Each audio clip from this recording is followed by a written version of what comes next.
This is Randi Altman's Perspective. Randi Altman has been writing about our industry for more than 20 years, and today she runs her own blog at postperspective.com. As always, it's good to get her perspective on the news. Hello, Randi. You're on the road today, which is why we're not going to be able to see your face. It's good to hear your voice. How are you? I'm doing well. It's good to be back and taking part of the buzz. Well, not only are you back, but you're barely time to change your socks, and you've got to hit the road again. Where are you headed next week?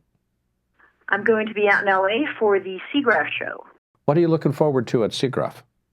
One of the my favorite parts of SIGGRAPH is their emerging technology section. So you walk through there and you see what could be. And I've always thought that we have very, very bright people in this industry and show. You'll see how the technology is being used for medical purposes, for therapy, for people that are in wheelchairs, all different sorts of things. So it's sort of a glimpse into the future and what could be done. The rest of the show is obviously visual effects, animation, graphics. Many of the big VFX studios are there recruiting, looking for young talent. And every trade show has their sort of keyword or talking point. And it seems that this year it's virtual reality and immersive worlds, like augmented reality as well. Randi, you've been a fan of VR since we've been talking on these Perspective series, but is there more than VR, or is really VR the key component of the graphics industry today? Well, I think that they see it as a growth area right now because everyone is investing in it. People that make gear, the people that produce content. So it's sort of everywhere.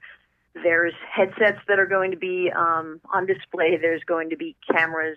There's, like I said, hands-on demos, which will be interesting too. But it's a way to increase revenue, and I think that's what the interest is right now. Where's SIGGRAPH going to be held? It's at the LA Convention Center in downtown. Are you doing interviews, or are you going to be in your own booth? No, I'm going to be walking around with my iographer rig and talking to different people. So makers of 3D animation software, visual effects tools. So I'll be meeting with the Foundry, Autodesk, Chaos, some of the motion capture guys. So there's a lot going on. The one thing with Autodesk, which is pretty interesting, they introduced their own game platform. So they're hoping to make it easier for people to produce games on their engine. So it'll be interesting to get a demo of that and to see where they're going. Randi, as always, it's wonderful to hear your perspective on the news. Randi runs her own blog at postperspective.com. You can read her thoughts there. Randi, take care. We'll talk to you next week. Thank you. Take care, Larry. To read more from Randi Altman, visit postperspective.com.